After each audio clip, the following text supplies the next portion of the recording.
habitat. Words can build or words can break. Speak the truth for all our sake. A hand that feeds can also bind, but peace can free a restless mind. Fix the cracks, don't paint them bright. The world's not whole without the fight. So rise and speak, don't just comply. Change the script, don't live the lie. Counter this, counter that. Historical context, some of the historical complaints, and then I have a bunch of numbers to go about, which will definitely help the conversation. And then we wanted to kind of get into some solution areas because, I think the one thing that most people agree is that Social Security might not be around forever in its current state, at least. Yeah, exactly. I appreciate the fact that you said in its current state. Yeah. Well, and I mean, it's something that's come up in Congress more and more, where they're like, Oh, hey, yeah. we're only going to be solvent until like 2035, was max estimates. And I've seen earlier reports of maybe 2030, they're going to really run into some solvency issues.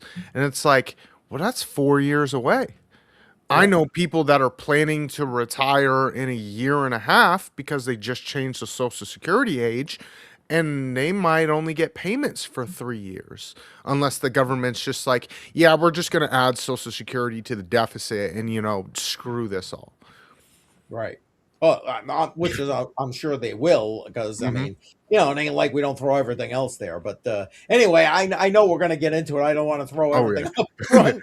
Oh, yeah. Well, and it kind of plays into some of what we'll get into in that second segment, where historical complaints. Because surprise, surprise, you go to the old right and like your paleo conservatives and your original libertarians, and they pinpointed all of these problems 100 years ago, and we just ignored them. And we're like, you guys don't know what you're talking about. And it seems like people who didn't have TV and didn't have internet and had nothing but time to think about things really thought about things. But I digress. I was going to say, you talking crazy right now, BC. That's what you're doing. Okay, in fairness, though, BC, even in our modern era, there are a few of us that still think for ourselves. I'm just saying, just putting it out there. I know we're a dying breed, no pun intended, but it's a fact, right? In more ways than one. Yeah, 'Cause especially when you start getting to my generation and then the generation after and the generation after, they're just like, well, brain rot, YouTube, TikTok, AI. I'm like, AI is useful, but like, you can't just use AI to not think for yourself. AI is a tool to help you think more, and that's how I like to use it. That's its proper use case, if you ask me. Absolutely. Yeah. Well, and that's what one of those biggest complaints about AI is, that it's like destroying the human brain and how much we use it. And that's one thing my girl complains about. But I'm like, yeah. So like the average person, it's going to make them dumber because they don't use their brain. But like for people that like higher level thinking, it accelerates your higher level thinking. But it's like, I didn't have to waste 100 hours researching something when I could have the AI spend 45 minutes doing that 100 hours of research for me, and now I can just digest it all. Yes. Or it can And it send me helps the you to link. do that too. Well, it's like, hey, make sure you link all of these sources so that if I need to actually check up on something, I'll go read that myself. Like, it's a great research assistant, but you Absolutely. can't just like let it tell you what to think because it's got a bias. Yeah. I couldn't said that any better. You Oh got yeah. that spot on, brother. So now that we've talked a little bit about AI, let's talk about Social Security because that's what we're here to That's discuss. what we're actually here to do. So, I'm pretty sure everyone had, by this point in their lives has heard of Social Security, but not really why Social Security started or what problems it was kind of trying to solve. Because, you're talking about on the backs of the Great Depression, when people are in their worst scenarios that they've ever been in life, and people's retirements are absolutely decimated, and now you've got a giant class of older people who can't really retire, who are more in destitute scenarios. And so, the government, as the government normally does, is like, hey, let's fix this problem because it'll get us votes. And Right. that's basically how this came out. Is 1934. They're looking at an America who has been absolutely decimated by the Great Depression, who has no retirements, who is with who has a lot of destitute people. Hmm. And you're talking about half of people would have been unable to retire. So yeah, at the time they were trying to solve a legitimate problem. And 1935 they roll this out. They say by 1937 you can start collecting payments. And this was supposed to be a system where your large working class, which was 20 workers to one retiree, would would pay into a system for one person to retire because your age of retirement at that time, the amount of people that actually lived to that, and then you had a robust working class who was recovering from the Great Depression. So a lot of people had work, and then the older people who retirements were decimated needed a way to be able to have a retirement. Yeah. And this kind of gets into a system where you now have in America who kind of has a safety net. And you've paid into that your whole life, and you've kind of seen people retire with Social Security and all of that.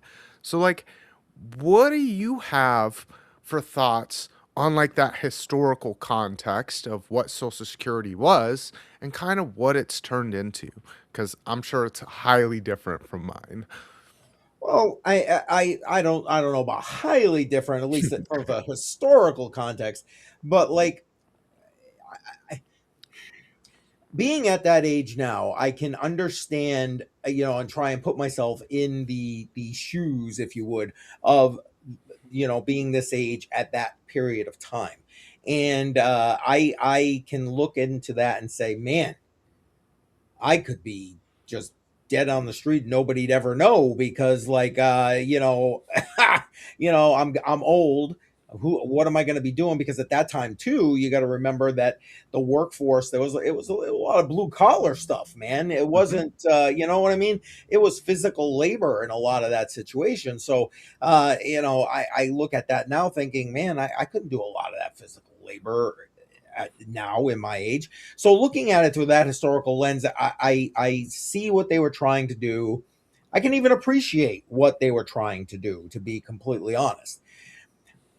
My again, this is kind of looking at it from a armchair kind of situation, looking back at it. To me, I don't know how they made the glaring omission of not taking into account that stuff changes. Like, life changes, demographics change. What is going on right now in the world isn't going to be happening 20 years from now. And, what was happening 20 years ago didn't happen 20 years before that. And you'd think that, with all the brain power that put this together in Congress and so on, that they might have come up with like, oh, maybe we should think about that. And maybe they did, and they said, that's a future Congress problem, and kind of like we do today. I mean, Uh, I wasn't there when they were writing it, so I don't know. But I know I'm close to that old, but no, I wasn't there. Uh, but to me, I, in my current way that I think about the government, it makes sense to me that they said, yeah, that's a future Congress problem.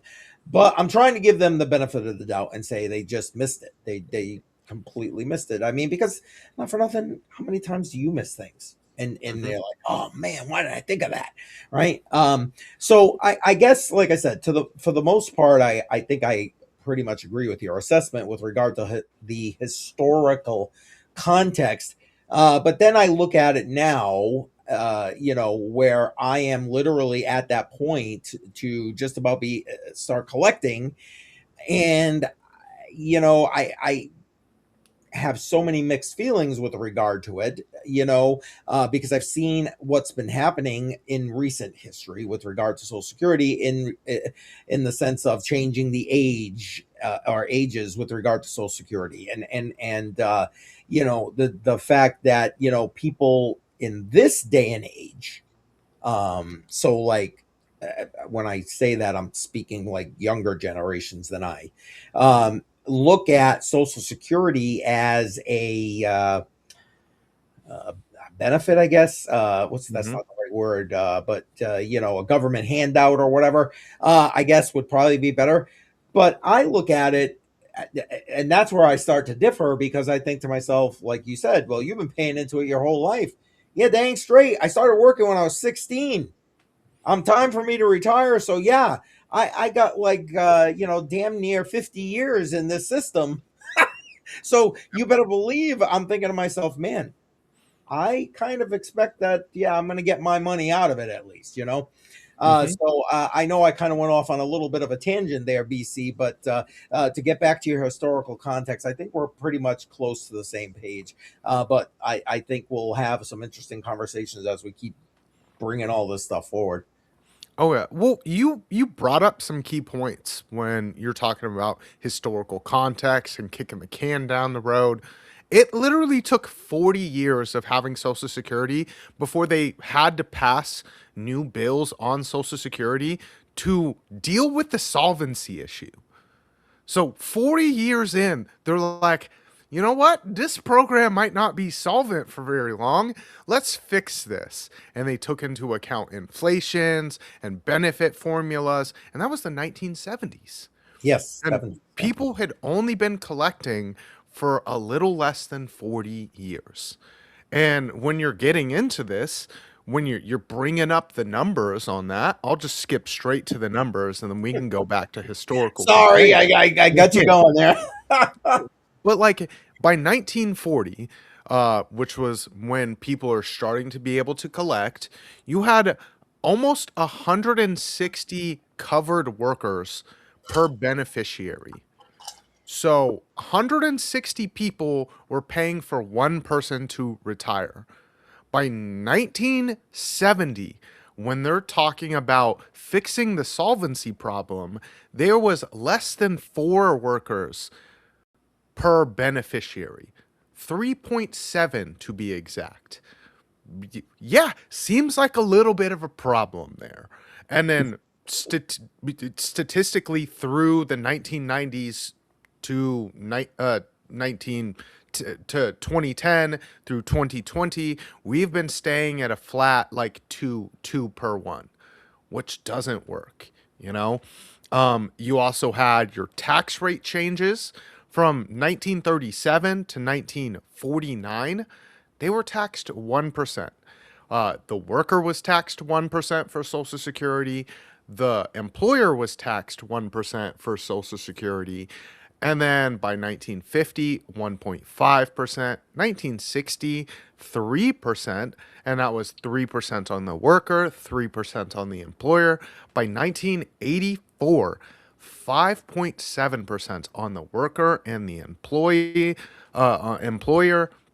1990, 6.2%. And then at the same time, you're also decreasing the max wages that or can be taxed. So it used to go when you're taking into account inflation, the original taxable amount was 3,000. And that was, quite a bit of money back in 1937, you Yep. know. But now you can only tax $184,000. That's the part of Social Security income that can be taxed from the individual. So you're talking about 92% of people at were their whole income was taxed, basically, to now 83%, where, you have really high earners now. Um, let's see. David just said that OBS is not picking up his camera for some reason, so he is working on joining. We will probably have him in a few minutes, and he'll be joining for some juicy stuff when we're talking about historical complaints. So, but these are all numbers that are highly talked about when you're bringing in like con- Congress members actually highlighting some of the big problems of Social Security. I think this all started because I sent you and David like a long video clip of a Congress member who was talking about some of the solvency ratios of Social Security and really highlighting by like 2032 Social Security will have $0, and that the government will just have to add this to our deficit spending. So I'm sure you have a bunch of thoughts about, Oh my the goodness. nerdy Yeah, yeah, numbers. yeah. Tons of things. And just to add a little more context in what you were mentioning, some of those changes that you were pointing out from the 70s through the 90s, I think you kind of laid that Mhm, out there. Some of those changes were actually good. I'll use my air quotes mhm, for Social Security in the sense that some of those changes did cause a surplus with regard to Social Security for a short period of time. I think it was like a decade. And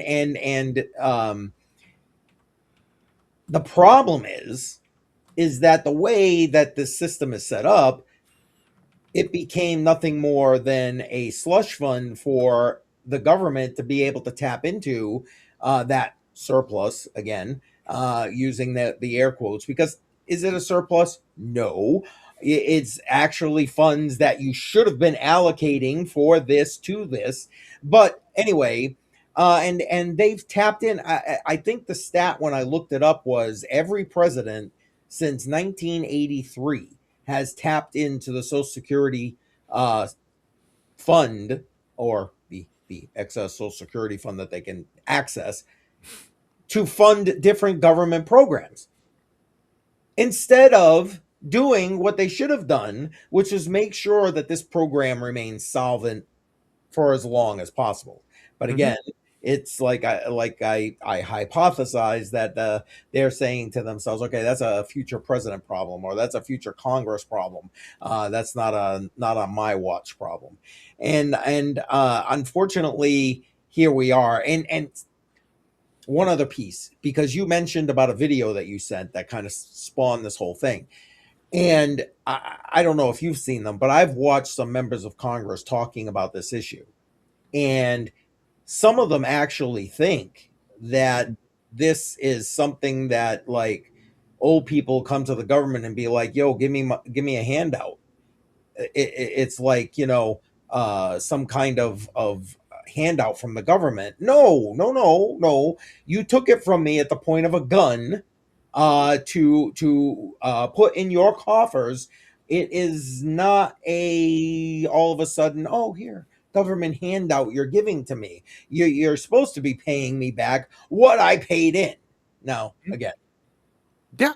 Well, We'll give and you that's an overview of the system here. But and here's the thing, you're right. They noticed this back all the way in the 70s. However, even from, I mean, again, let's take it from more recent history. George George W. Bush. What was his reelection thing? You know, they all said, okay, my second term is going to be about. His was Social Security. hmm And what did they do? They basically beat him to death. He got nowhere with it. That lasted about, I don't know. It felt like 2 weeks at the time, but I mean, whatever. It literally went nowhere because, again, Congress, these legislators have a completely different pension system. They're going to get paid from the government no matter what. hmm But us poor saps who work our entire lives, no, not so much. Anyway, okay. Well, Before I get off and on a real tangent you there. know, you brought something up before we had hit that record button, where you know it's seen by them as like a government handout. Mm-hmm. But people like you who have been paying into the system their whole lives, there's a certain point in your life where you get a little letter where the government says, hey, you're fully paid into Social Security and you are able to collect your money back. And that's not a government handout. That's a that's a fucking loan. I Yeah, loaned you this I loaned money you money. so that, Yes. so that when I'm older, you can pay it back to me. And they're trying to turn it back around and be like, "Oh, well, thanks for the money, but this is a government handout." No, bro, I loaned you money and Mm-hmm. you've pilfered Social Security funds and put IOU checks in there, and now you got to pay me out. Yep. Because if you go over the average American's lifetime, they're paying in hundreds of thousands of dollars before they can collect. Oh, heck yeah. You know? Uh, Yeah, I that's a lot looking of just at money. my numbers, and I was just a middle guy, you know. It wasn't hmm like I think my top earning year, was something like maybe 90 grand, like, hmm income wise, and so it's like I'm the middle of the road American guy, Yep. on paper, right?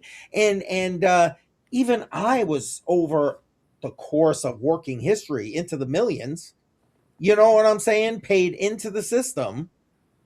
And it's like, you think you're taking my money? I get it. You took it at the point of a gun. I didn't have a choice to opt out of Social Security. But okay, guess what?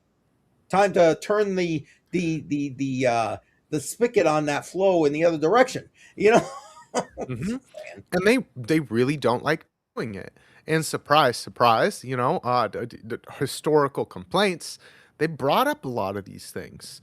And I lean heavily when it comes to complaints on, your original paleo conservatives, the old right, libertarians in their original In back the original back in the form. 1930s, not today's modern age libertarian where they're like anarcho-capitalism. I'm like, whoa, bud, okay, like, dude, I understand we need some government, but I would like it to be small.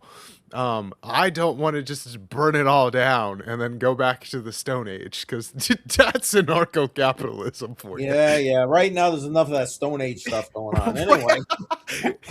Yeah, just not here. I was like, we're a first world nation. I'd like to stay that way, please. Like,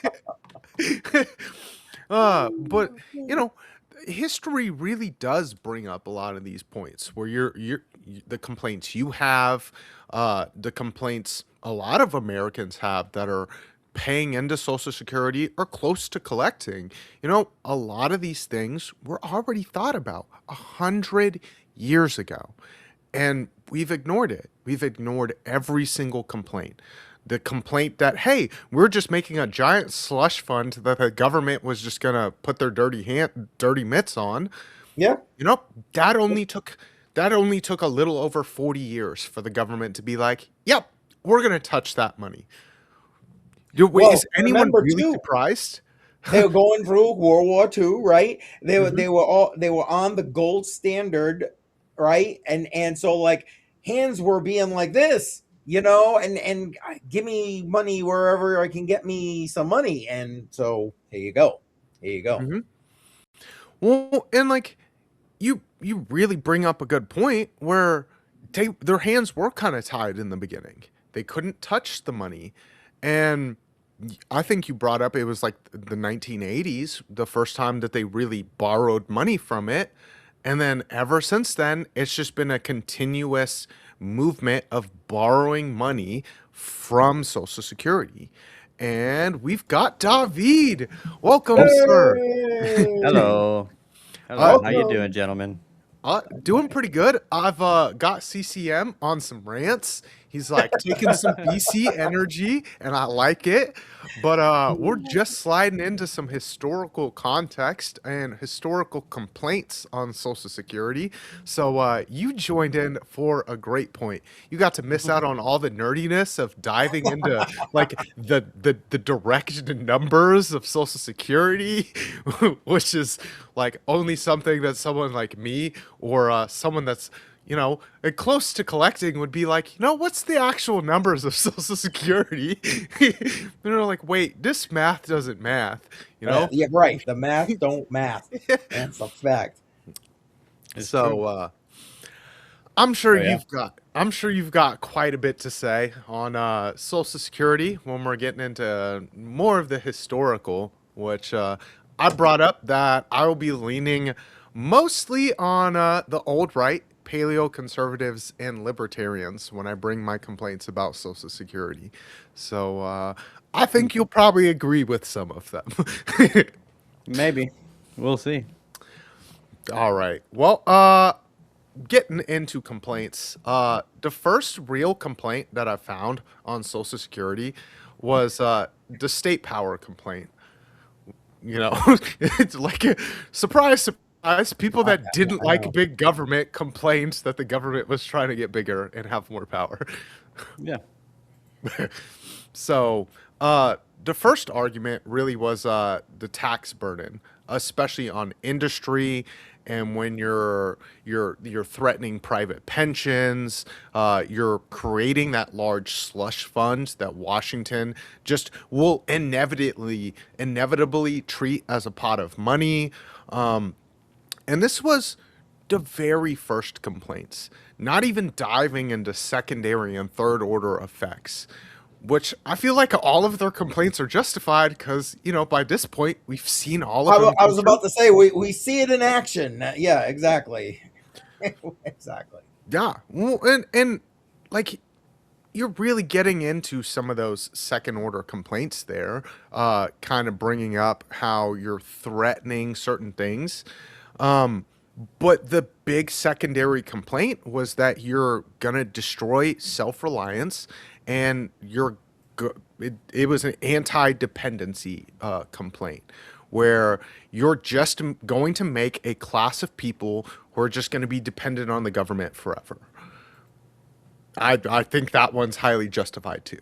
Because, like I talked about before we went live, my old coworker at my last job was 65 years old, and he was talking about retiring the next year. And I'm at that age where I can finally collect from Social Security. And then the day after they changed the age to 67 and a half, he came to work and was pissed and didn't work that day. He was like, "Look, I can't do it. I'm not in the mood. I just found out that I'm going to have to push retirement for 2.5 years. I will see you guys tomorrow." And, it really does seem like a giant class of people is just paying into a system where the payout at the end is forever dangled in front of their face, and they're like, wait, wait, wait, we're gonna move it down here, we're gonna move it down here, we're gonna Yeah. move it down here. Hopefully you'll get it, wink wink. Hopefully we haven't taken all the money, but keep paying in and eventually we'll give you that. So they changed it. They didn't have like some kind of like gap at all. It's just we change Mm-mm. it, therefore now that's Hmm. what it is. Doesn't matter if you're months away from it. Yep, it goes Oh by yeah. birth year. It goes by birth Exactly. year. Yeah. Yeah, which is wild, and it's like we talked to or when we went over numbers. Like I don't think I got into like original age of retirement, but like that age has slowly crept up. You know, when I first started Doesn't working, I seem think so slowly, but yes, yeah, it definitely crept What up. was the original age?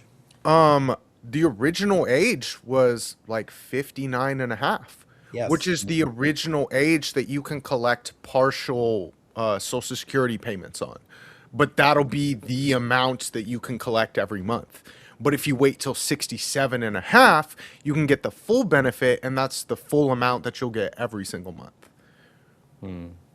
Okay. So they've changed a lot of the rules up. And I think when I first started working at 16 years old, it was 64 that you could start collecting. I'm now 30 and it's 67 and a half. Yeah. Well, like I told you beforehand, I first off should already be collecting. Just saying. But like, got the letter that congratulations, you're eligible, but not yet. You know what I mean? Because guess what? You're no longer old enough. Mm-hmm. It's like, and you're right. Because well, that's I remember thinking when okay, it was like 59. Okay, all right, that's not so bad. I can deal with that. Yeah, that didn't last. Mm-mm. That was that. So Oh, anyway, yeah. You've really seen the age change in your lifetime then. yes, yes.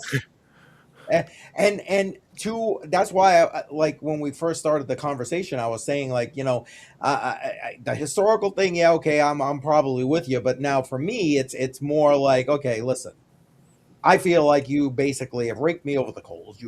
You have stolen everything from me at this point, at the point of a gun, and now here we are. Because this isn't, again, like we were just saying before LBC jumped in here. This isn't a handout. This isn't a government gimme. This is my money that you have taken from me. Hmm. And I don't appreciate when people take the other like no no no no no, we're giving it to you. You ain't giving me crap, dude. You know what I'm saying? This is earned. If I was going to say for lack of a better word, but that's just a fact. Anyway, sorry again, rants. Sorry. Well, and I Seems mean, cruel, but I think that maybe we should have started it. We should have started the program and got funds built up first and let, a generation maybe go by without it. It's like, that's okay. But we're going to pre-fund this thing. see, Not and I mean, that's originally what they did. So that's why there was a big slush fund. So they passed the laws in 1934, and it wasn't until 1942 that people start collecting. So you're Mm, talking almost 10 years, but at the same time, it was 160 workers to one retiree at that time. So a lot of people were paying a 1% tax, which, that's not drastic. I'd pay 1% with the ideas that I might not ever touch the money, but like my buddy over here is probably going to benefit from it. You who have chosen to live a little bit of a better lifestyle will probably live that long and you'll be taken care of. And I'm okay with that. I think that as an American, I have a little bit of a duty to my fellow Americans to make sure that, uh, we as a society are doing okay. And I'm going to take care of the externalities, the person that might die destitute on the street if not for this. But Social Security is not that anymore because you're no, talking about it was founded when you just got all of your savings wiped out from the Great Depression. And right. people were at risk of dying on the street destitute. But that's not really kind of the system we have anymore. Although it does seem like we're heading back that way when you Yes. start looking at things the way they are. You got veterans, which Hmm. is another hot button thing for me, who living on the street and so on and so forth, not getting the care and so on that they quite frankly deserve. earn. End Mm. the story. We take the time to go and serve this country. Okay, don't get off on a rant, Keith. But there should be a net there to say thank you for taking that time out of your life to make sure that everybody's lives here are good. And anyway, sorry, we can get back to Social Security now. Uh, But but like, I'm just saying, I see it kind of moving in that direction, and as we get into more about where things are going with regard to the funding here, like I mentioned earlier, when they had those that decade or so through the '80s where there were surpluses, what did they? What was the first thing they did? Let's us yeah. be spending that money. Mhm. Yeah, They you know took it. what I mean. So, and like that really relies on that first complaint that I found from paleo conservatives was like, hey, you're making a giant fund of money that the government's just going to use as a slush fund. And then I did find another big complaint where this is more talking about third order effects, which we've really started to see erode heavily, is the family unit complaint, where Social Security really takes the burden away from families, where at the time, when Social Security was founded, you had 3 or 4 generations of families living in one house. Grandma and grandpa there with their kids and their kids. You know, you got real world knowledge from grandma and grandpa who had went through the depression, living with their kids and living with their kids. And sometimes you even had 4 generations in there where, your family unit is extremely strong. Your income might be a little bit stretched, but at the same time, your parents took their life to raise you. And I feel like we have a little bit of an obligation and a duty to take care of the family that brought us into this world, taught us, protected us, and kind of passed this knowledge down. And that's not what we have anymore. Grandma and grandpa get to 67 and a half and they're at retirement and they're collecting Social Security and it's off to the old folks' home now. Yeah, booming business, those old folks' homes. Just saying. Just Oh, saying. yeah. And they get a lot of money from the government. They get a lot of money from not just Social Security, but from Medicaid as well. Yep. And it's getting kind of wild where this was a third order effect that they really brought up, but the erosion of the family unit, there was a lot that went on at that time, not just Social Security, Well, but I was about to say, yeah, we should probably point that out that we're not just, yeah. Social Security did this because that's not true. Mm-mm. Fiat did this. That's a whole another extreme, obviously, right there.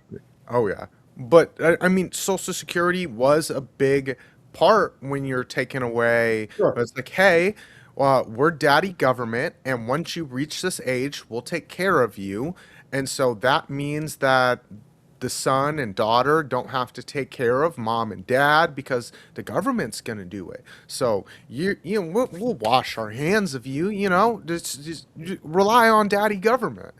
And we've really seen uh, Pew has done heavy research on this. 65%, you had 65% plus multi-generational households at that time. By 50 by mid 1990s to 1980, this had dropped to 17%. Massive drop, and we've just incentivized the destruction of the family unit. What is the where's your cause and effect there? What's the causation? Correlation is not always causation. So I mean, that's why I say that it's multiple things like Mm. Medicare, Medicaid, Social Security. You have other programs as well for disability and things like that. uh, I, since this wasn't just for the externalities, this was for everyone. That's where you're really seeing it, and that's why it's hard to pinpoint it to just one single thing. it's the whole conglomeration of things. We have literally set up a society in which you can live off the government. You've got food Sure. stamps, you've Yeah. got Medicaid, Medicare, Social Security. So, like, you can not work and someone else will pay your way. Or you can pay into the system and then be shafted when you get to the age of retirement. And they'll dangle that thing in front of your face and be like, whoa, wait, just take a few more steps. Come on, we got it for you. How good are the lives of those that are living off the government? I'm not saying that it's a good life. That's in no way my argument, but there's definitely people that get, hey, I've got 5 kids. I get 3 grand in food stamps and all of that. And like, you literally never have to work. And I don't know. I'm getting to a point to where I'm getting kind of frustrated with Americans' spoiledness. Not just with the government, but like we have it so good, but we bitch about so much, and it pisses me off. And I No, and I I'm get it. just and I'm just like, what are we talking about, man? It's like what we've got billionaires up here, but we're gonna talk about grandma. Like it doesn't make any sense to me whatsoever. We got people that can own that have more money than entire countries' GDPs. But we're gonna talk about grandma. Like, I just, I don't know, man. It's really frustrating. I think there's much better ways to resolve these issues, um, but because there's plenty of money, not for you and me, because there's certain number of people have most of it. Well, and since you bring it up, like this really segues into that. How do we get a solution? well, Because can I just point one thing out first before we go down that road? Because I think once we get down there, that's going to be a whole conversation going. But to LBC's point, I think that brings kind of a little bit of a curve into what I wanted to bring up, which was that some of those other things that have helped to break down this whole family dynamic is cultural in nature. And I think as much as hey, listen, man, I'm the first guy to go blaming the government. I'm the first guy to go saying, yeah, what they've done, the banks have done, how they deficit spend, and what they've done with inflation. That has been probably the root cause, okay, Hmm. of a lot of what we're seeing today. End the story, full stop. However, I'm looking at it again. I'm over 6 decades here, looking through different points, and I see cultural shifts being a big part of this breakup of the family dynamic, to the point that when I was growing up as a kid, we didn't have that multi-generational already. I'm talking like when I was in the single digits, okay? They that didn't exist already, or at least for us, my family, okay? Yeah, it existed for some families still, but it didn't for mine.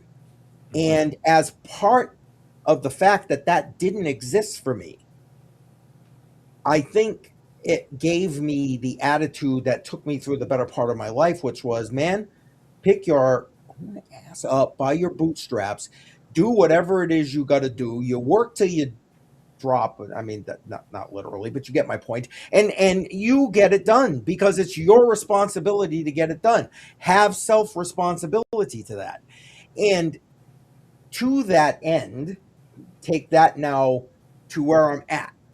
Okay, and this point in my life, it would be great to have that multi-generational thing going on, right? I mean, certainly I got health issues going, you know, working is difficult at this point. So yeah, that would be helpful for me. Okay. But here's the other piece of that. My core, my very being says, dude, be a man, take care of your crap. You can figure out what to do. you can make it happen. You can still do something. You can still provide for yourself, for society, whatever. So that there's that divergence in that. And again, I mean, I'm as much a product of my upbringing as anybody else, right? But I guess I wanted to just point that out because it looks different, I think, at different points in your timeline. It didn't even, it wasn't a blip to say anything else when I was like in my early 20s, 30s, whatever. It was just like, yeah, man, I'm getting this done. Now it's like, huh, did I shoot myself in the foot maybe?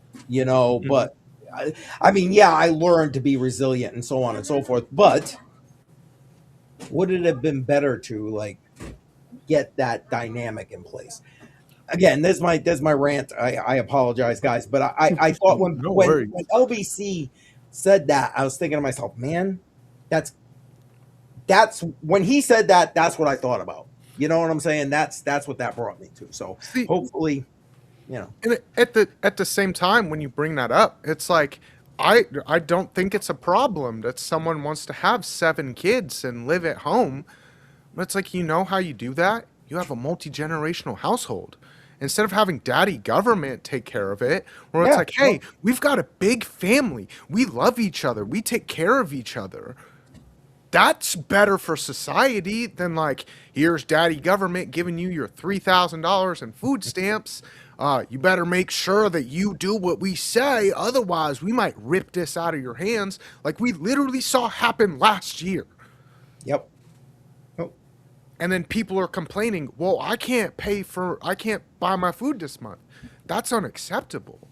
But they need that. They dangle it in front of your face like a little incentive. Oh, you better be good, boy, or we're gonna make sure you don't eat this month. That's unacceptable to me. I And don't that's disagree. my biggest complaint. Not that like, oh, we've got billionaire like that's What do you a mean by whole dangle different in front of complaint. you? Okay, so hey, we want to Actually, change the better requirement. yet, how do they use that as what are they incentivizing?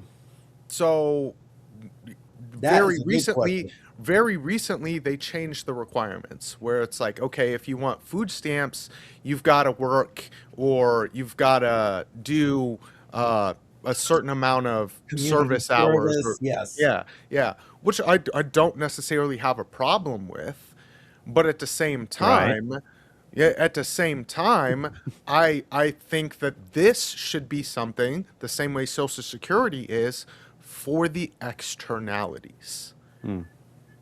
it And was I that don't have a whole problem with that. system that you're describing, though, BC, was again meant to be a safety net. mhm, Food stamps wasn't meant to be a monthly, hey, I survive on food stamps. I know people who were raised that way, who are now raising their own kids that way. They are literally I do too. generationally, yeah. yeah, It's like, we have no, no we have bueno, man. like I think it's like 60 million Americans on food stamps. Which also plays to, now again, some legitimately, by the way, Hmm. in need. Yeah. Again, I think back to veterans or whatever. You know what I'm saying? Some of these people aren't getting food. Let's be honest. And okay, they need to. And so again, safety net. That's what it was supposed to be, right? Hmm.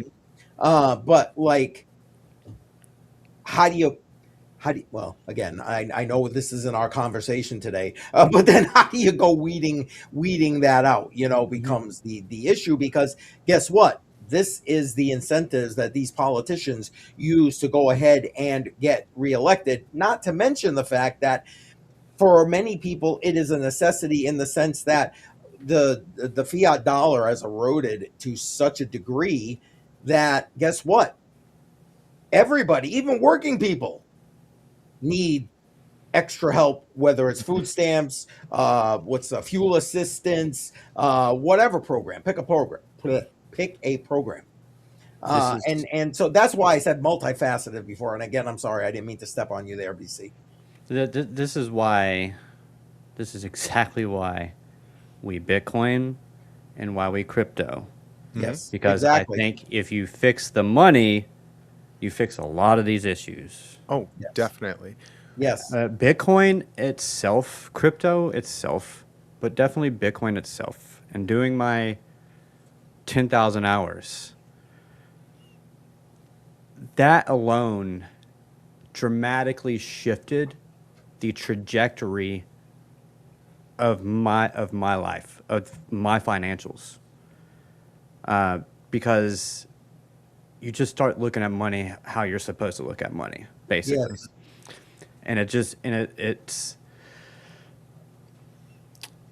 you know, so 10 years ago, I was stupid and very big into Bernie Sanders, and it We was forgive all you. about, but it was all about. It was more just you're just like, man, we want to.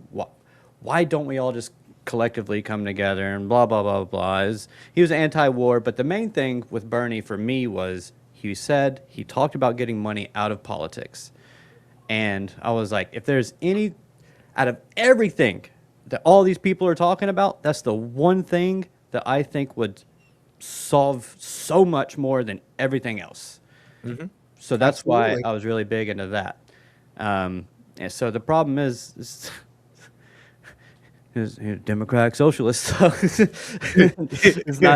it's not exactly what I was looking for, but um, my natural libertarian tendencies, and that's the thing though. There's some overlap between, like Bernie's worked more with libertarians than anyone else as far as like that oppose him politically, and that's because they have a lot of agreement. There's the war, money in politics, legalize, you know, marijuana and stuff like that. But still socialist. Um, Yeah, I don't know where I just the reason why I say that is because and why I talk about billionaires is because I know for a fact that they did not earn those billions of dollars. They played the game and they got those billions of dollars Yep. essentially handed to them. A lot of subsidies, a lot of stock options, whatever, stock whatever. Yes, they earned a good portion of it. I'm not saying they didn't. But I also know for a fact they didn't get a lot of. They were lobbied. They had lobbyists go in their favor. The bankers that crashed the housing market got bailed out by hundreds of billions of dollars. Not a single one of them went to jail, saw prison time, was Yep. indicted, nothing. Yep. And So that's a don't hate the player, hate the game thing in my head. And then when I say that, it's like, okay, but now fix the freaking game. that's You what See, I'm know? saying. Yeah. well, and when you say that, it's like I don't hate on billionaires. Like bro, you got game. You recognize the system. You I used said it to your hate the game. advantage. Yeah. At the same time, I hate the game, which really brings up the solution problems to how we fix Yeah. this. Yeah. Yeah. And I bring up my solution. A lot of my solutions actually fix some of these things where it's like you don't really have a billionaire because you're disincentivized to do that. Where like I would have something like a multi-layered system where one, you have a mandatory minimum savings kind of program where it's like, hey, if you save this much money, you pay a little bit less into taxes. A layer two, a family responsibility, which funnily enough, 27 states in America have a family responsibility clause on retirement, but they just don't use it. Where it's like, hey, you're not gonna shove you're not gonna shove mom and dad into an old folks home. You are able to take care of them. Fucking take care of your parents. Like, it's not that hard. They took care of you for 18 years. The least you could do is take care of them for the next 10. Like, I roles reversed. it doesn't have to be an either or. I Mm. can dislike both Right. billionaires and the game Just so you know, because I think they're a bunch of. I think so. No, Yeah. I get I do get your complaint because it's like you gamed the system, but like my biggest complaint is that there was a system to be gamed. I was going to say the system allowed you to game it. Yeah, Isn't there? exactly. Exactly. They just gamed it better than we did. Yeah, yeah. That's literally it. They're no different than me. That's why some of the things, and I don't think you brought it up, BC, but like some of the complaints lead to, well, why is this guy who's a millionaire or whatever collecting Social Security? Because he paid into the system, dude. Hmm? He paid into the system. What do you want to steal his money because he ended up with more than Yeah, you? How yeah. is that right? Screw him. Yeah, how's that right? And so again, I that's why I say it's about hate the game, fix the system. That's the problem. And LBC, you hit it on the head, man. Fix the freaking money. Mhm. Fix the money. That will fix the incentives. Sorry, again. Well, You can tell I got a little passion about this well, here. Yeah. this is part of why I wanted to bring you on. It's like, well, there's only so much I can BC rant about Social Security because I'm a little bit away from it. So, like, let's bring on someone that's, That's like being screwed by it right now. Yeah, yeah, sure, no problem. Here I am. screwed harder than I am. Uh, but like I also had some ideas for Social Security that would kind of, make it a little less necessary, where you don't have to tax the individual in the business 7%. Um, so instead, you for You people. tax every dollar made over $1 billion. No one needs more than $1 billion. Well, so here's the thing: is like pretty much no one actually has $1 billion. It's like Elon Musk is not a billionaire. He just has companies that are asset valued to $1 billion. I Right. think he's got something like, yeah, he's got $200 million. Yeah, that's crazy, but like he doesn't actually have $256 billion. Could he tomorrow go and sell enough assets to have $1 billion, BC? Yes or no? Tomorrow? No. Nah, probably not. Don't be. Within a Don't short don't be. order, sure. You said I was taking you literally. No, I get your point. It's like over time, yes, he could Yes. maneuver around and get $1 billion. But like what I'm trying to get at is you could game the system in such a way that that couldn't even exist. So instead, you bring up an incentive system where, hey, Mr. Employer, if you pay your person a livable wage, which we know what livable wage is because our government's really good at doing math. We have a general idea of how much it would cost to have housing and things like that. If you meet this livable wage mark, which most of the country doesn't, weird, but if you meet this mark, you pay less in taxes. And then say we throw on, hey, there's tons of places that don't offer retirement accounts or a pension or anything like that. You could offer 401k. A lot of places do because it's cheaper. Well, we'll give you a slight tax discount for that. But if you offer a pension program with what used to be really robust and really paid out well, we'll give you a bigger tax incentive.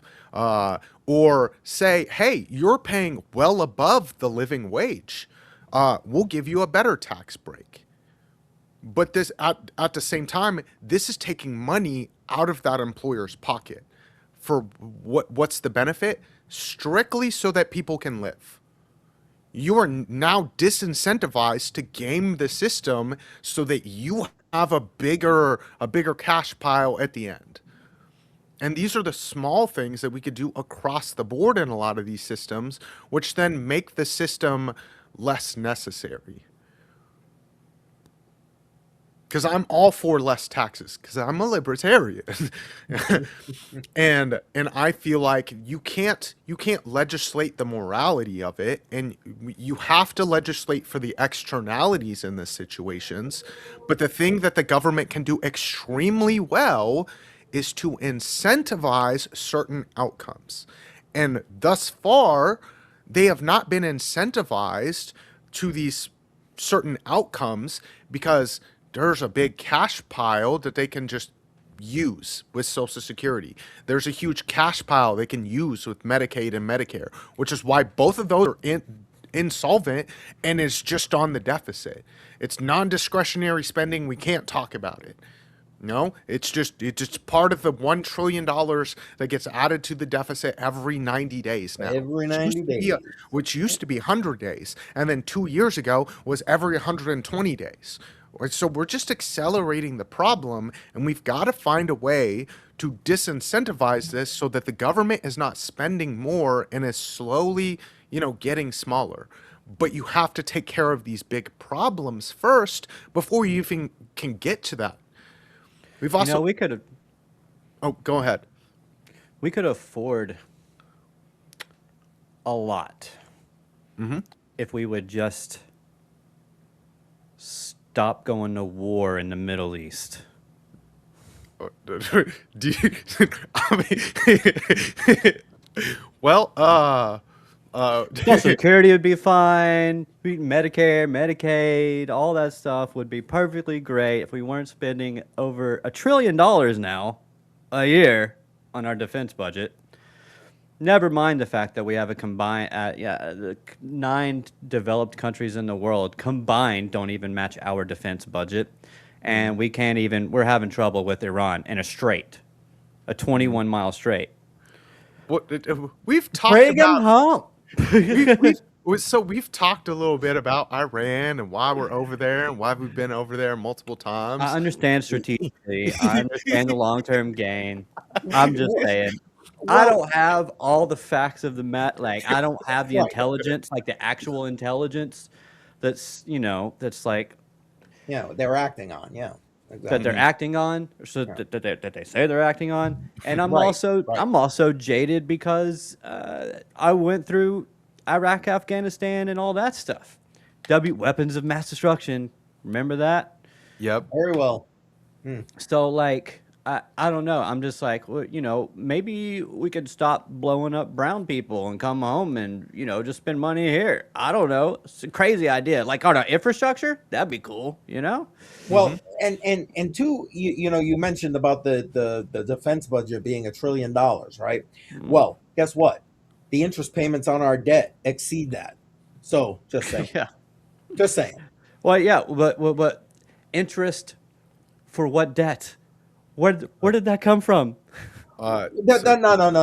It mostly came from the war. Designed to have debt. It ain't about war. The system was designed to have debt, and the system was designed to grow. That is true. But we had a budget surplus under Clinton, and then we went to war in Iraq, and we ended up getting. But we still had a debt deficit. We had a we were budget still in debt. surplus, but we still had debt that was increasing. Debt, yes. Yeah. So that budget surplus didn't mean squat. That is like a nothing burger because they're still spending beyond their means in in the bigger fish to fry scenario. You know what I'm saying? So even if balancing the budget would be the first step to moving to that, but like we know that's not going to happen. Obviously, I thought that's what this admin was supposed to do.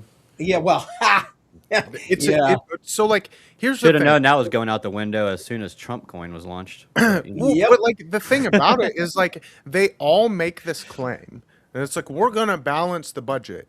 The problem is you've got Medicaid, Medicare, Social Security, and the Department of War, which are the 4 big non-discretionary spending, which means you cannot touch them at all, and that is literally like 80% of the budget. And that's the major reason that we're running at a deficit and that we're accruing debt. What was that? well, Which one? that and the interest payment. Or So those unless you three? said that and I missed it. Social Sorry. Yeah, Social Security, Medicaid, Medicare, and then Yeah, healthcare. Department of Defense or Yeah, yeah. Department of War. Those are the four big and non-discretionary spendings that you cannot touch. Congress has no say on it. So when they're arguing over the budget, they're arguing over, oh, this park over here needs money and stuff Yeah, like that. it's kabuki theater. It's literally they're arguing over a couple $100 million. It doesn't fucking matter. But if what we're talking about here, if we can find actual solutions to Social Security where you don't have this non-discretionary spending by the government, then that actually does fix the problem. If you get rid of some of the debts that we have to have, then your budget starts to head in the right direction. All right, so I got it pulled up. I don't know if you want to pull it up or not, but You can share it and I can pull it on up. because I think that's interesting. I think this is interesting. Share screen. Entire screen. There we go. Share. Okay, so here it is. 22% of the budget of spending goes to Social Security, 15% to Medicare, 14% net interest, 14% health, 13% national defense, 10% income security, 6% veterans benefits and services, 2% education, training, employment, and social services, 2% transportation, 1% administration of justice. So Wow.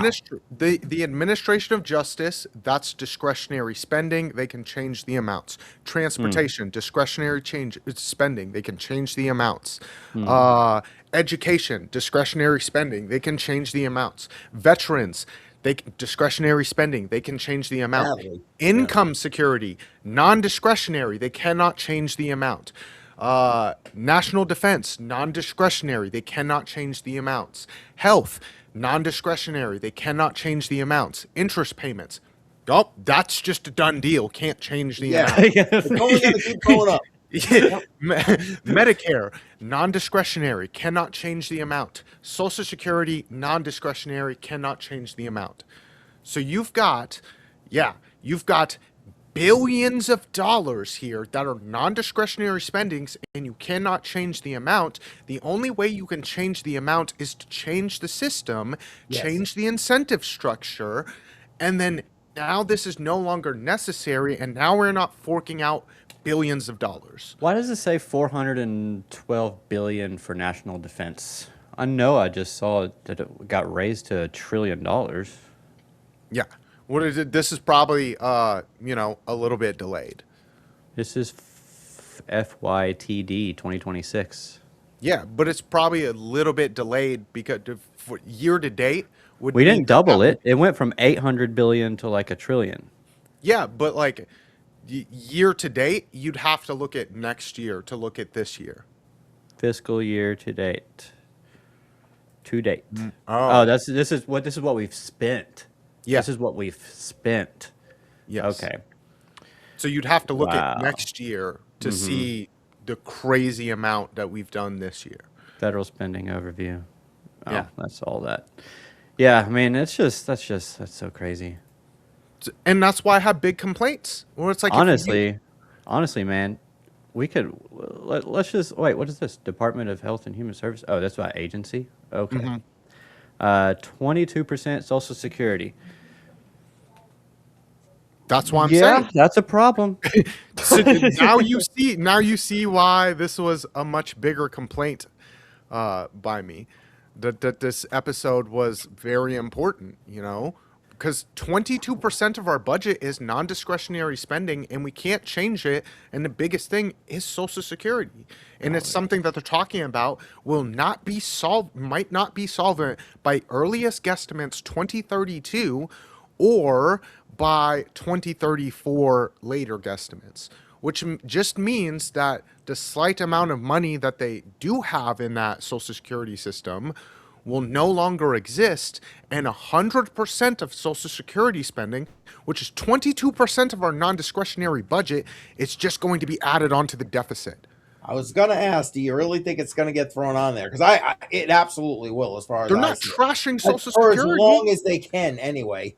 until the entire country collapses. But that's a whole nother story. There's no way they're trashing Social Security. They made you a promise that you give us this. I think best guesstimates are somewhere like in a person's lifetime, they're going to pay Social Security $300,000. You gave the government $300,000. How many people would be willing to make politicians' heads rolls if they were like, thanks for the $300,000, you're never going to get that back? What could you have done in your lifetime with $300,000 if you had just not paid it to the government? Would you be What a if we just millionaire too? What if we just like stop it and give everybody their money See, and that's that been they've already put into the system, that's and been then one just of stop? one of my thoughts. So the Think only about the way economic boom. one of the easiest ways to just kind of, yes, we're going to take a massive hit on our debt up front, but like your deficit that you're running at would be massively diminished. 22% diminished, actually, by numbers. 22% diminished if we just paid everyone out all of the money. Yes, you're talking about a lot of money. But at the end of it, we now create a new Social Security structure where, hey, Mr. Business, you are now incentivized to pay this person a livable wage, to give them a retirement account. We're going to incentivize charities. We're going to incentivize churches. Like, hey, Mr. Church, if you're not actually helping people in your community, these elderly people that need food or they need help getting into housing because they fall in those externalities, they don't have family or something like that. Well, if you're not actually going to do your job, because there's been plenty of research done where it was like, hey, we called 20 churches, 9 of them decided that they were going to help. Hey, all of those other churches that didn't help, you're now going to be taxed. You don't get that tax incentive. The whole reason you got this tax incentive was because that you were supposed to be helping your communities. If you're not going to help your communities, you're basically just a scam. No So argument there. we've got to figure out how to set up a system which is taken care of from the base layer up, not the top layer down. Because if you take care of it from the top layer down, you end up with a 22% non-discretionary spending and a deficit that's just going to be absolutely astronomical, because all of that spending is going to be going into our deficit because we have pilfered Social Security and the money is going to be gone by 2034. Well, that, and like we mentioned throughout this, that when it was set up, again, I'll lean to the fact that they said, yeah, that's a future Congress problem. But like, they didn't take into account that demographics change. You went from the 200 to 1 to what are we at now? 2 to 1? 2 to 1. 2 to 1. And birth rates, work, the way work is, it's things change. They didn't take that into account. And I mean, I don't know. Again, that's probably a conversation for a different stream, but that's the kind of stuff that, if we're going to make these changes like you're talking about, that's the kind of stuff that needs to be in the forefront of making those changes. Is what's the future going to look like? Make a best guess. Give it an opportunity to, like, if it does great, here we are. If it does bad, okay, good. We got a thing for that. And as much as I agree with you, BC, I would love to see a change. I mean, it won't help me. Obviously, I would not be a recipient of any of the changes. However, it would be good going forward to see a change. But do you really think, with everything else that's going on, even if they were to change this one piece, yeah, a 22% piece, I get it. I don't see that slowing down the deficit. I don't see it taking us off the trajectory to go over the cliff. And if we go over the cliff, then any changes are just going to be out the window anyway. I don't know. I'm throwing it out there. I know we want to try to get to the, Well, I'm- well, 22% and net interest is 14%, so it should more than cover the interest. Dollar for dollar, current dollars today, but the deficit is going to continue to grow regardless of the 22% being pulled off of it because they can't stop spending. They can't. See, I'm No, No, but you give that money back to the people, and you have an economic boom. That economic boom gives more tax revenue to the government, and then you start to build with that. I mean, and start paying off even more of the debt with that. so like So I don't see that being possible, even with because your GDP percentage increase isn't going to be high enough to push those tax revenues high enough to offset. Excuse me, to offset that continued increase. Because think about it. I mean, what's going to happen? They're going to raise interest rates. Why? Because the economy's booming. We got to take it down a notch. So they're going to, pee on the economy in order to go and, save the current crooked system. they'd be disincentivized from increasing the interest rates, because if they increase the interest rates, they're now increasing the rate at which they would have to refinance their own debt. But they're doing that anyway, BC. That's literally what we're living through as And we speak. but like So, also at the same time, so get rid of 22% of the spending, which you're talking about 22% of our budget deficit. This is just a one part of it. If we throw this across the board, not just on Social Security, Medicaid, Medicare, all of these things, you're getting rid of a lot of non-discretionary spending, and then the only thing left is our Department of War. hey, listen, I'd love to I'm see it.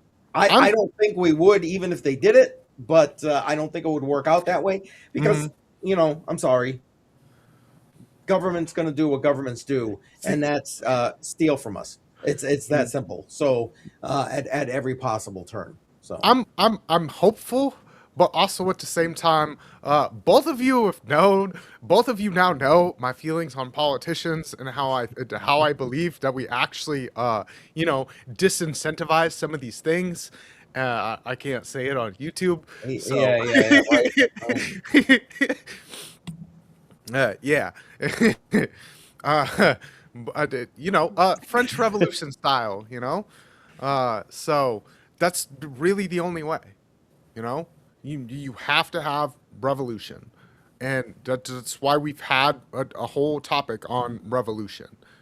Because Well, while it might not be a pretty answer, it is a very direct answer, and we are a majority, and we can get screwed over by the minority over and over and over again, or we can, they can learn.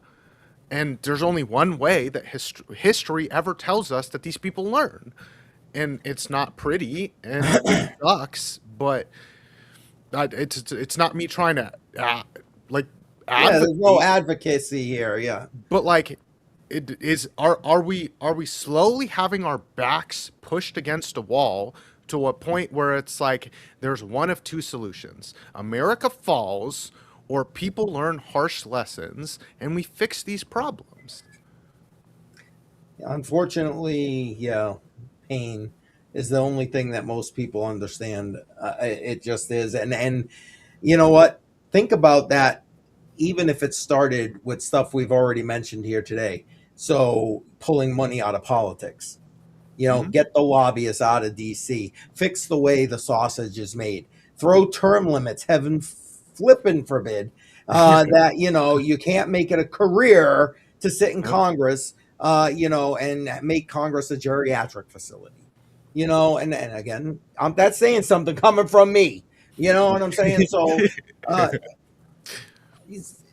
that right there alone might set ageist, off your French Revolution. Just saying. ageist. Yeah. Hey, listen, I've been on the receiving end of that ageism. I'm just saying. But facts are what they are, man. I'm sorry. When you see Just somebody like Mitch McConnell having a TI live on TV, it's like yeah, seriously, man. Yep. That was the most embarrassing. Glitch McConnell. Yeah, Glitch McKay. That's a good name. Exactly. Exactly. But I You, mean, look at them. Diane Feinstein. You know what I'm saying? All of them. Please. LBC over here pulling a Mr. McConnell. Yeah, exactly. And he does it well. Just yeah, I was like it. It really highlights a big parts of these problems, and it's like they wonder why we've got so many people angry, and it's like I just don't think people are angry enough. You're You right. know, You're right. and it's like, are we are we going to get to a tipping point where people are angry enough? Or are we just going to continue to vote in these politicians that have no quarrels with stealing our money, lying out the other side of their mouth? Oh, yeah, we're going to make housing more affordable in New York City. But we're not going to do it by taxing the middle class. Yeah. Yeah. Mondami proved that, yes, we will do it. Yes. Just saying. And it's like we continue to vote against our own self-interest. And Yes. I feel like as long as we're going to continue to vote against our own self-interest because we're going to continue getting lied to because there's tons of money in politics, like it's all a moot point. Which is why we bring up these episodes in a certain order. We've already talked about money in politics. We've already talked about how you build up local communities and how a lot of our solutions to a lot of these problems are to fix the local community, are to fix the family, are to fix the state, and then last and least to rely on big daddy government to come in and legislate anything. And that's if you're watching this episode first and this is how you first found us, go back and watch those other episodes because there's a lot of context there. Because I would like to see all these things solved, but we've got to take it step by step by step. And otherwise, yeah, CCM, you bring up that point where it's like, yeah, it all is just a moot point. And we're just going to go over the cliff, and America is going to cease to exist, and then China's going to take it. Yep. Or whoever else. Hell yeah, brother. Yeah, because I like AI that doesn't know about Tiananmen Square. Yeah. Right. Right. That didn't happen. What are you talking about? Yeah. God, I love communism. That's why I got into crypto. Am I right? Yep. So like it's a call. Your average citizen needs to be able to look past the headlines, to Yep. actually be able to think critically about these things, and sometimes vote against the shiny politician that is promising these things that we Free all know are unattainable. Yep. Oh, it's not a left or a right thing because both of them fuck us over the same way and have no quarrels with doing it. And it's like, yeah, I supported Trump over, Kamala, but I'm not a Trump supporter because he likes big government. Yep. They both like big government. It's not, the argument isn't over big government. The argument is over how the big government is going to spend the fucking money and who it's going to benefit. Yep. And how much of it they're going to steal from us. Sorry. End of the day, they are stealing. It's theft. How much of it? All of it. Oh my God! Every piece of what they take from us is theft. As 100%. far, okay. I know that's probably very much sounds like hyperbole, but I will say the great majority of it. I'm sorry, it just is. It just is. And Its history proves that they don't need this kind of taxation on citizenry in order to have a government and have it function. yeah, Yep. that's But a whole they- other conversation.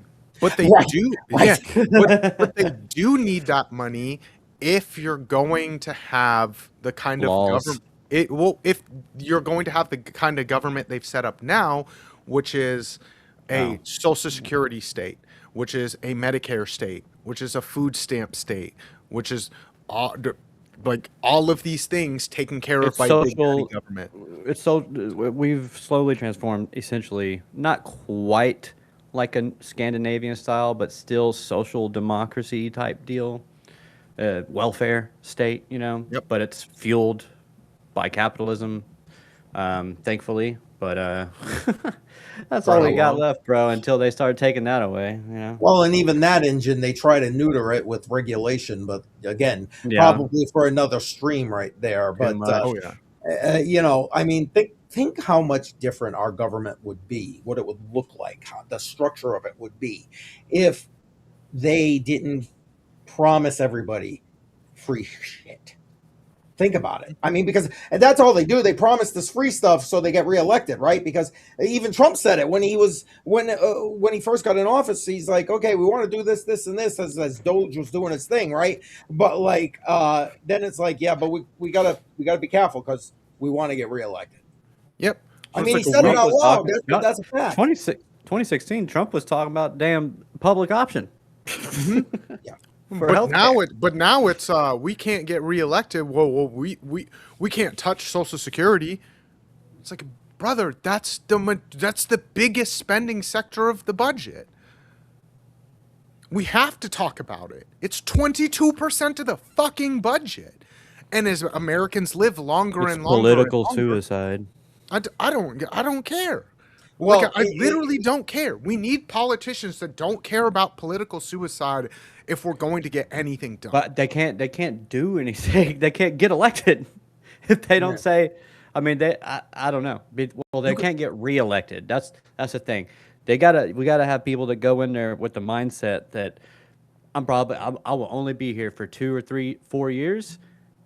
My job is to get in here and start being the bad guy and cutting shit. Like, And, yep. and heaven forbid that's how this government was founded. That's the Yeah. way it was supposed to be. Again, it wasn't supposed to be a career decision to be Yep. in politics, you know, and yeah, talk It's like about God. wrong incentives. Yeah, There's wrong God forbid incentives. you be good at your job, and it's like the people are like, "Damn, yeah, them actually touching Social Security helped us out a bunch. Let's get that guy back in there." You it must know? be nice. Must be nice to be able to vote to give yourself a raise, right? Yep. That must be Yeah, nice.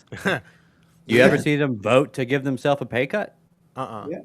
Yeah, or you know, just when you write a law and exempt Congress from that law, which is Hmm. against the Constitution as it is. But let's again, Yeah. conversation for a different stream Yeah. for sure. We're kind of getting off the rails here a little bit, I think. But I'm sorry, I'm Done it a helping few with that times. here as I'm pushing. I'm sorry. It's hard. It's hard not to get into all the other, the minutia of Yeah, it because all there's when so it's all much. tied together. And yeah, Yes, And yes. that's really why we try to take it topic by topic and have the topic before build into the next topic, because otherwise we'd be sitting here on a 48-hour stream talking about the most crazy stuff, and you're like, wait, how does that tie in? You're like, hold on, give me 14 hours, I'll get there. I'll get to it. Yeah, yeah. I'm so glad I have like a lefty history so that we can actually get some pushback on this show because Mhm. we don't ever get any lefties on this show. So maybe one day, maybe one day. Oh, yeah, Well, well, we got to grow just a little bit. we all start out lefty and then you learn. Mhm. I'm just saying again, I'm speaking from personal history, I'm speaking from personal history. and I started off as a Democrat and then I started Mhm. working and that took care of that. Actually, Trust So me. I had a weird path. I went from libertarian, so I was very big Ron Paul. Well, actually, technically George Bush, but I was too young to really.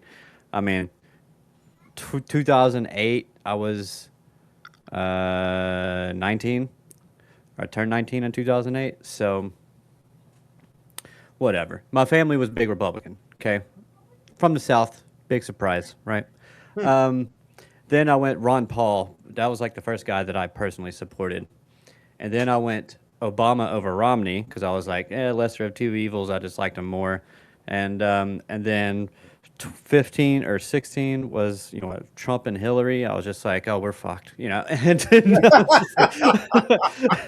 and it was I didn't have I was for Bernie then because I was like money out of politics. Let's go. And so I went from libertarian to like kind of Democratish to kind of progressive, really. And then 2020 kind of just started getting my way back to the libertarianism. And yeah, so I've been all over the political spectrum trying to figure my own stuff out. And that's the way it should be. You know, you should be Oh going yeah. out there and exploring different ideas. And that's why I'm just like I'm not very rigid on a lot of stuff.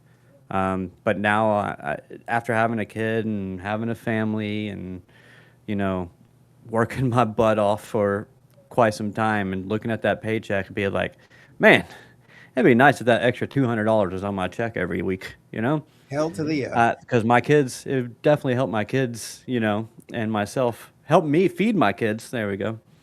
Yeah, And you know, facts. keep a roof over their head and all that stuff. So I think that's the stuff that really starts to get you. Because most of the people out here that are bitching and complaining with the blue hair don't even have kids, and you know, they don't know. They don't know or care to know or anything. You know, Well, and it's care They're, enough. just Yeah. they're just not. Well, I think it's not that they don't care to know. It's just that they're not founded enough in actual reality and human, like actual but human but experience. It's they're the more type of human emotion. they're the For them, type it's of about people that will tell you how to raise your kids when they don't even have kids. yes. Well, for them, it's about being in a camp. What's the talking point in this camp that I believe? And you highlight, you know, because I maybe the way I said it didn't quite put it, but you highlight it, LBC. You need to be fluid. To see, for me, it's not about being in a camp. I'm not a registered anything. But I'm not you either. want to know what? I vote by the candidate.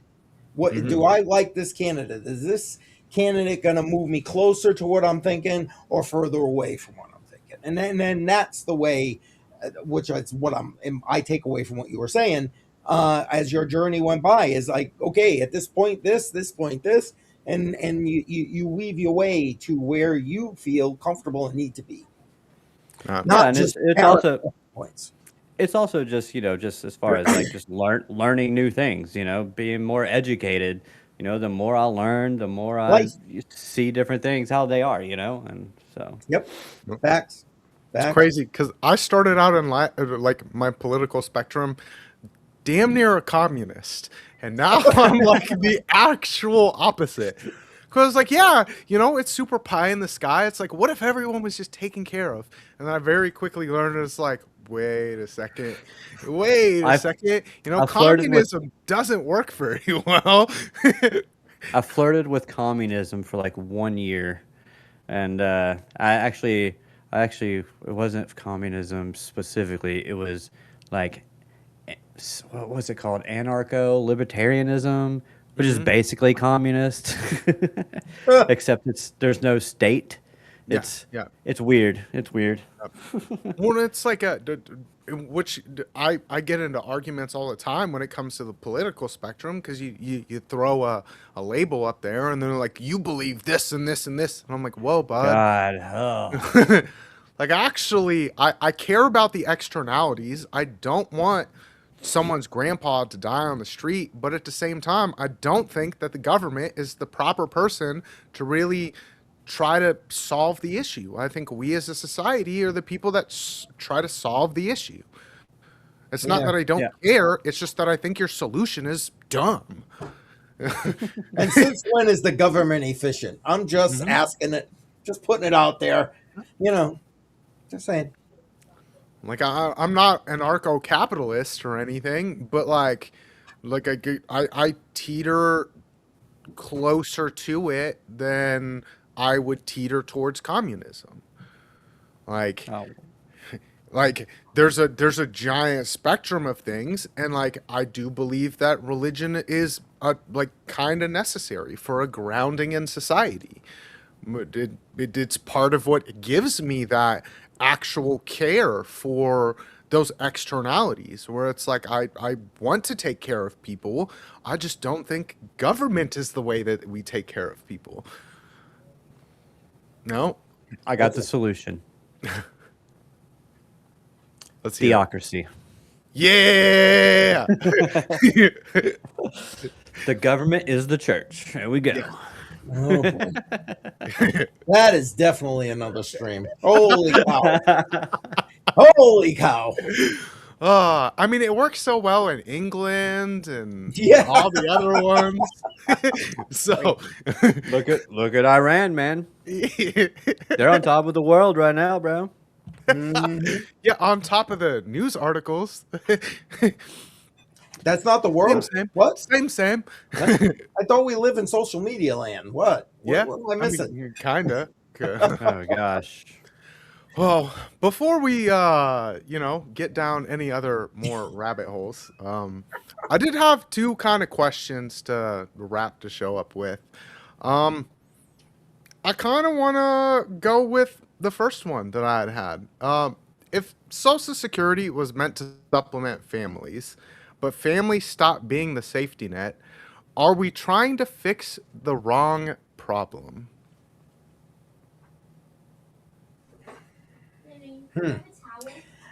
It's an interesting conundrum, if you ask me, because I fall back on what I was saying earlier. Yeah, maybe there should be a family safety net somehow, but you got to take into account people's sovereignty when you do. And sometimes those kind of family dynamics take away from personal sovereignty. Just saying. Especially the older you get. Just saying. Take grandpa's keys away from him because he can't be driving no more. You know what I'm saying? Whatever. I Are sometimes they lying? Are they no, lying? Stop but driving, yeah. Grandpa.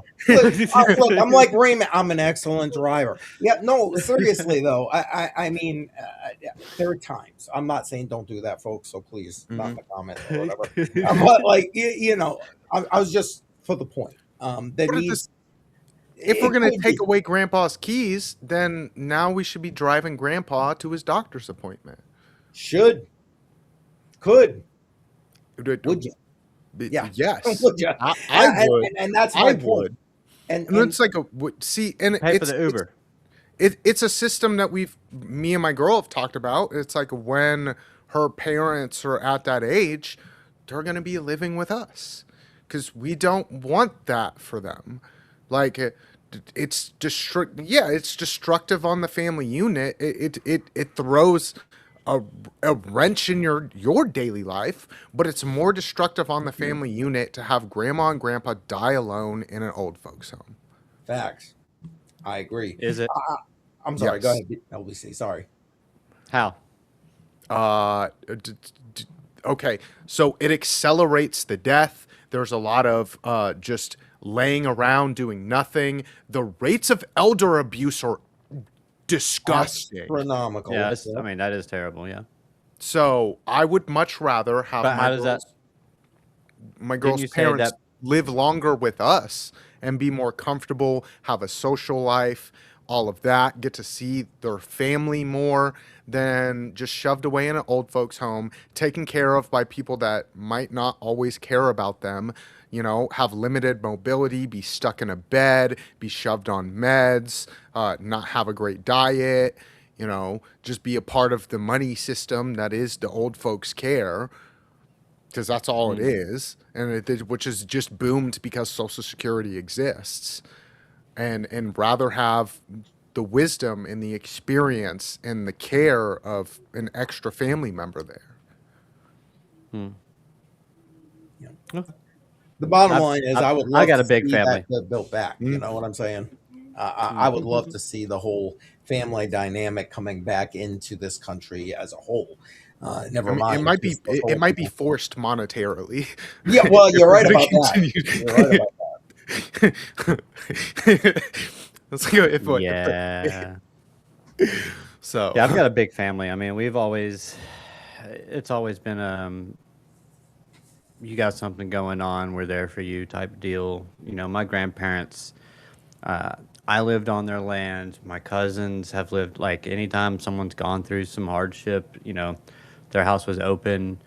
And so we were privileged in that sense. And, my grandmother, who just passed in February, I mean, my aunt was taking care of her. and living there and taking care of her because my grandfather passed a couple of years ago, and my aunt was just taking care of her like basically ever since.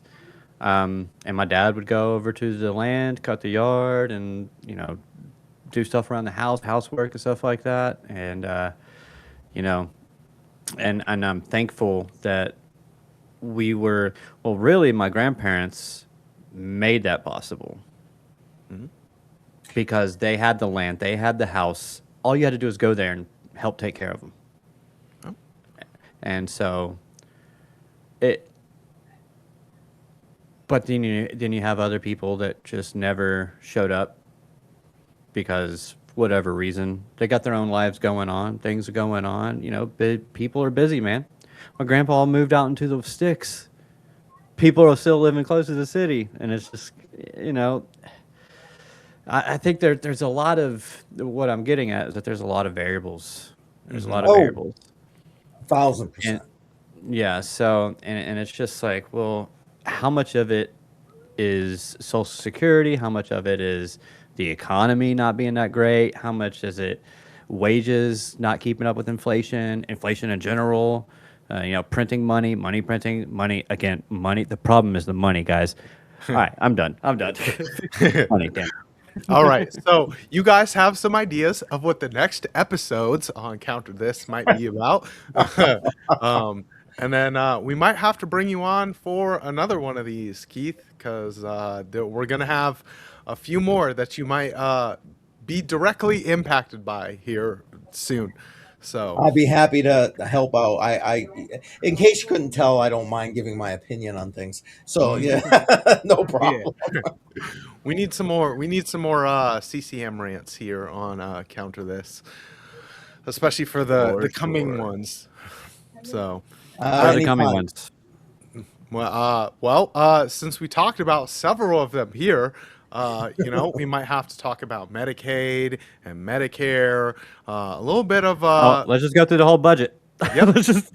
Well, we'll just talk about the welfare economy and how we fix that, and then we could talk about the budget, and then we could talk about debt, that the whole spiral, take it 1 to 2 hours at a time. So, Just rip the Band-Aid off. Just rip the Seriously though. Band-Aid off. Cut it Hey, off. listen, this is how the information Argentina gets style. out. This is how it gets out there, man. People need to understand, and they're not learning it in school. And once you get into the grind, I mean, come on, LBC, you got time to be doing all of this while you got your kids. You take care of your kids. You got time to go learn about the economy and all these little intricacies. You make the time because you're interested, but do you really have the time? No, you could find 100 other things you could be doing, probably, as do most people, right? Work a second job, hell, just to survive. But like, this is the how we in my opinion help to get that information out there. So well, I appreciate you coming on to help us give that information out. And I my look forward pleasure. to having you on future episodes. Thank Do you. either of you gentlemen have anything you'd like to wrap it on up with? Well, I guess the only thing I would say is if you really want to understand, learn about our current financial system, because that will put you down the directions and the paths that you'll hear here on this channel, my channel, both these guys separate channels. I'm messing up my pointing there, but you get the point, and yeah, you got to be able to do it for you, and the only way you can do that is by having the knowledge to do it. So that's it. Thanks for having me, guys. I appreciate you both very much. I do, and I look forward to coming back again.